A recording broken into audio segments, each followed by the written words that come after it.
Hi, this is my review of Noble Cause Bloodied Hands.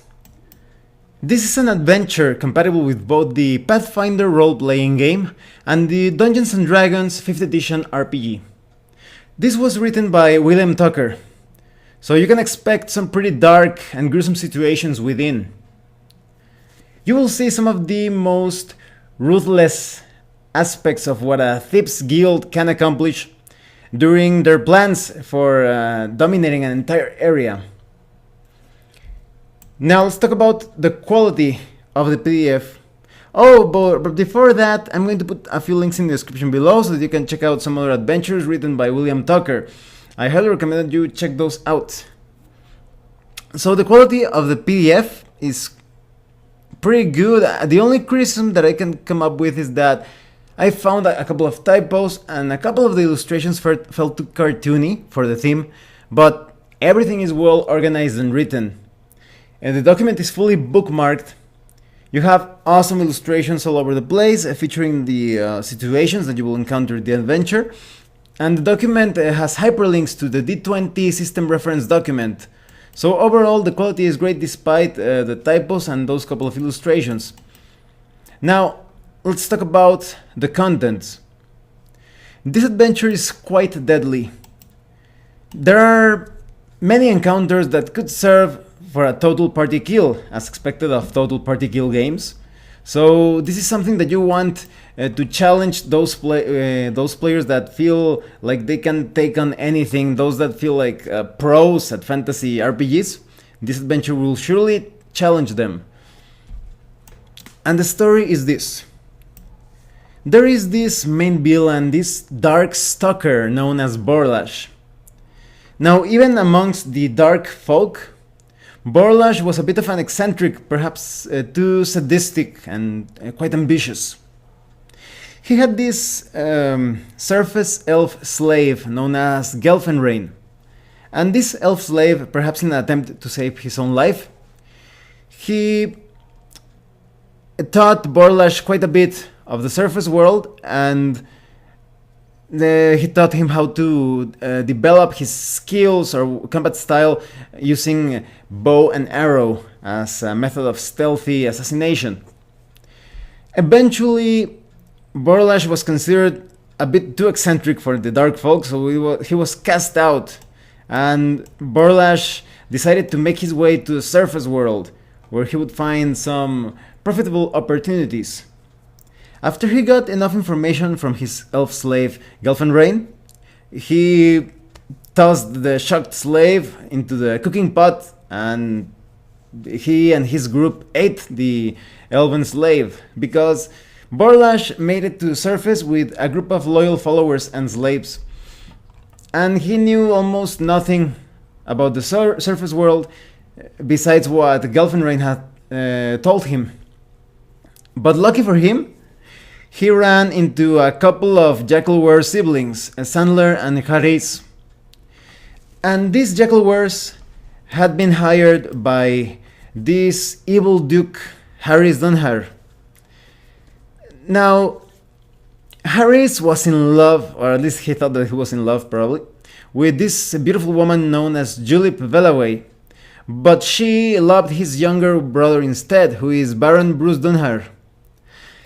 But the Duke would not have this. He was quite jealous of the love between his younger brother and Julep, so he planned to kill Julep. So he hired a couple of Jackalwares, but the Jackalwares were not strong enough to accomplish the deed. The castle was very well guarded. So they decided to share the reward for the assassination with Borlash, because they knew that these dark folk would probably be able to use some really useful magic to carry out things more stealthily or with a bit more finesse. So during the night they attacked the castle, making short work of the guards by using magical darkness and sleep gazes, and they eventually reached Julep and killed her. The group took a necklace from Julep as a sort of like a trophy or memento from the assassination, and they got rewarded by the evil Duke, and they decided to make their way to Tibut, one of the port cities nearby. and they decided that they wanted to create their own thieves guild. And after dominating an entire section of the city, they created the Unlit, a guild of thieves and assassins. So the characters step into the scenario with this background.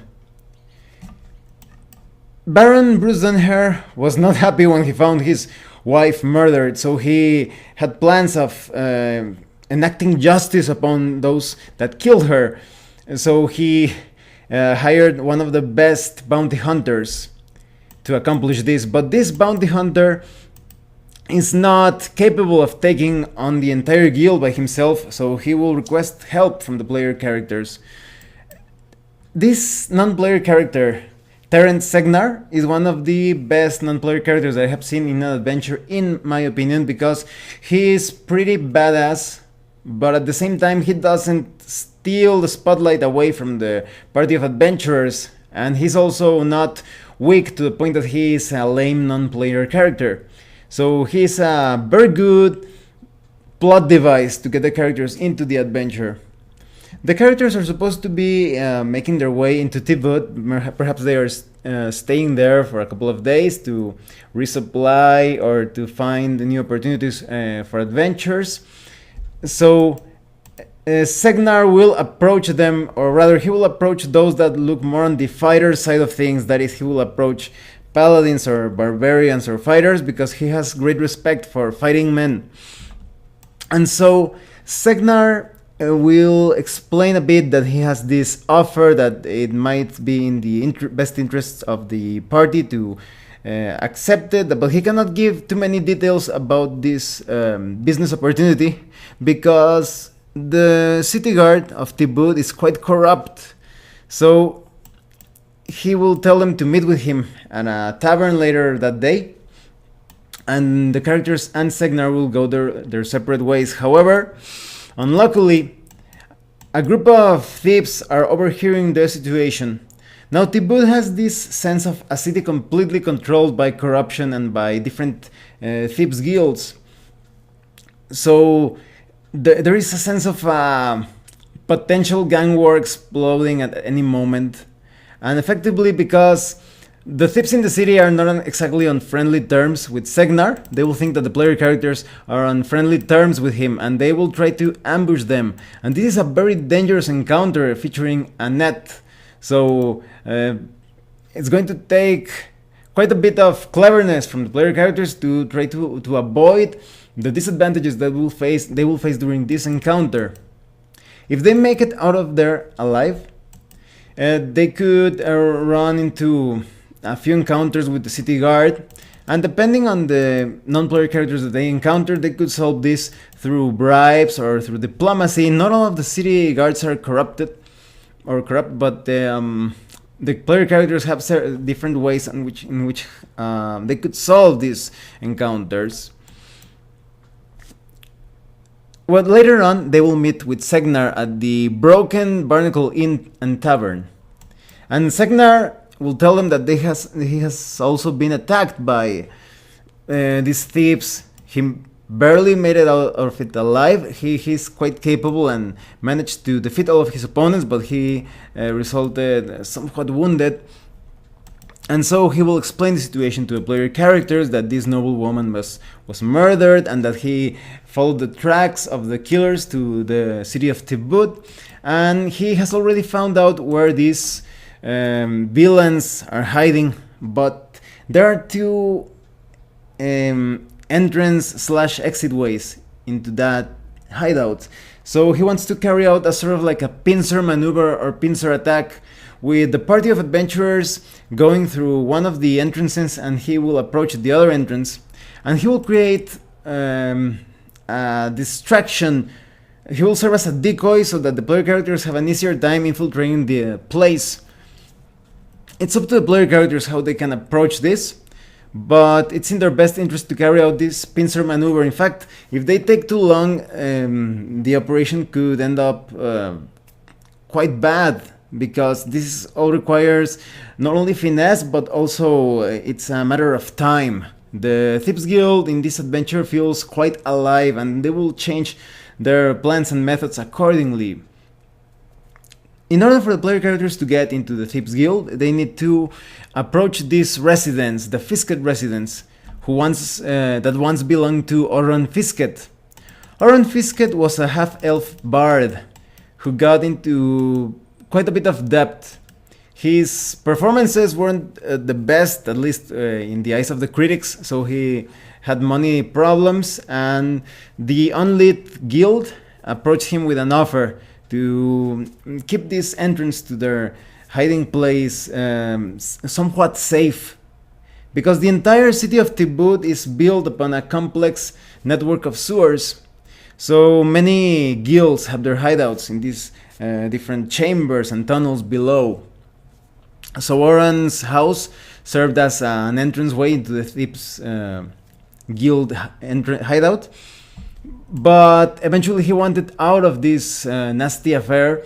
But many of the guilds within the city knew about Oron Fisket's involvement with the Unlit, so they actually sent this other bard, she was quite specialized in the manipulation or charming of vermin.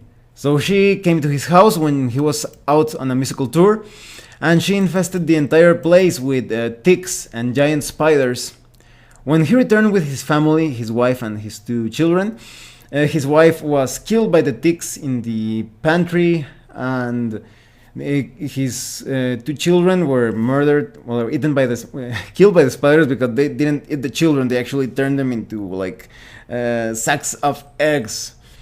So they killed his children, and he barely made out of the place alive, but he died because of the spider's poison.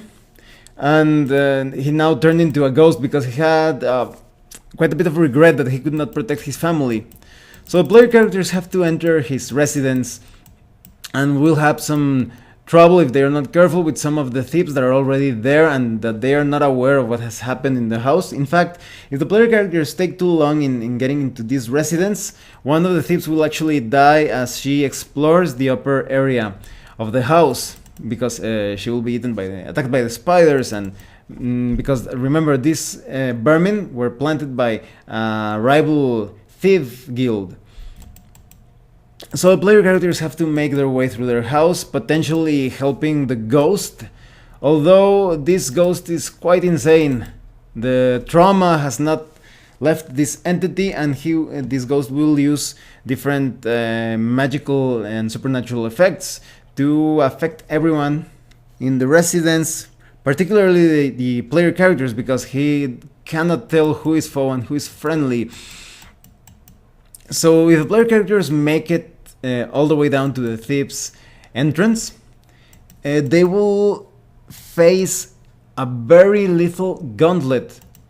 The thing is that before this area came into the possession of the Unlit, it used to belong to another thieves guild known as the Lanterns.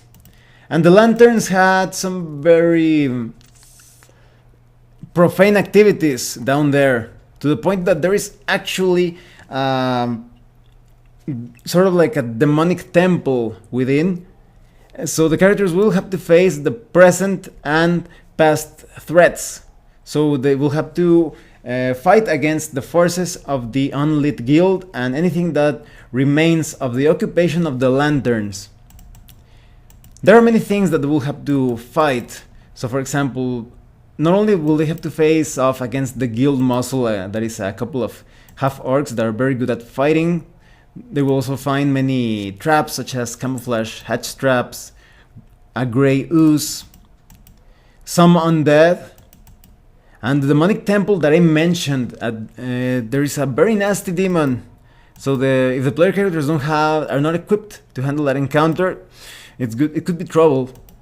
It could be worth it to avoid such an area, or at least it all depends on how they are equipped to fight against demons. There are many areas in this labyrinth that feel a bit like kill zones, that if the characters get themselves boxed into places, or if they, for example, fight a group of enemies like dark goblins or dark folk, those enemies could escape the encounter and go look for reinforcements and come back to that particular area, and the characters could be boxed in. And also, because this is a stealthy and fast operation, the characters shouldn't go back to the city, that is to the surface, to heal themselves and resupply. The moment they do that, the Thieves Guild could probably move to another section or complex of the sewers, or perhaps they could reinforce their defenses, and it could be more difficult. They will fight against the Jackal Wares and also against Borlash and his group of dark folk. And there are a lot of valuables down there, luckily, so if they make it out of there alive, they will become more wealthier than they expected. Just thinking about the reward that Segnar is going to give them, they will also find some magical items and valuables here. So as you can see, this is an adventure that will result in a party of adventurers with more resources for the next encounter or any adventure within the campaign. If the characters manage to kill their enemies or make it out of the guild alive, or perhaps with prisoners, Segnar will reward them, but the adventure is also quite open to expand this content into further adventures or an entire campaign featuring all of the shady situations and crimes within the adventure. Because, for example, there is still that Duke that hired Vorlash and the Jackal Wares, so maybe he's still plotting some evil things. And there is actually a non-player character within this sewer complex that is connected to the nobility, so in one way or another the characters could end up into contact with Duke Dunhar, that is the villain, and he could become suspicious of what the player characters know, and perhaps he will become a major villain throughout the entire campaign. And Terence Segnar will obviously be quite impressed with what the characters accomplish, and he could also become sort of like a patron that will get them profitable jobs or assignments. So overall, let me tell you what I think of Noble Cause Bloodied Hands. I am a bit surprised that even though this is a good adventure, but compared with other adventures designed by William Tucker, this feels a bit less dark. There are still some gruesome happenings here and there. For example, those the corpses of the two children used as sacks for spider eggs. But that could also be a strong point of the adventure, that you can insert it into pretty much any campaign setting. It doesn't have to be like grim dark in theme. And I also like it that it's a challenging adventure. There are many places where the player characters can die if they are not careful. And as I was telling you, the Unlit Guild feels quite alive, like they have a lot of intelligence. They work as a guild would work in reality within the fictional context. You have all the information concerning what they do as the characters move through their hideout, what types of defenses and reinforcements and strategies and tactics they will employ against the player characters. I also like it that Tip-Boot feels somewhat unsafe, that the player characters do not feel like they can lower their guard even while they are buying goods, as has been shown in the ambush encounter near the beginning. And I also like it that's another good point, because you have this ghost that is lamenting what happened to his family. There are also more opportunities to turn this adventure into a more supernatural affair, because, for example, the ghosts of his family could suddenly manifest in some way or another, and perhaps the characters will be hired to solve this problem. So I highly recommend Noble Cause Bloodied Hands if you want an adventure that features some grisly murders and that will show you some of the most ruthless aspects of what a Thieves Guild can do against common folk and adventurers in general. Well, thanks for watching my review. If you have any comments or questions, please let me know. See you later.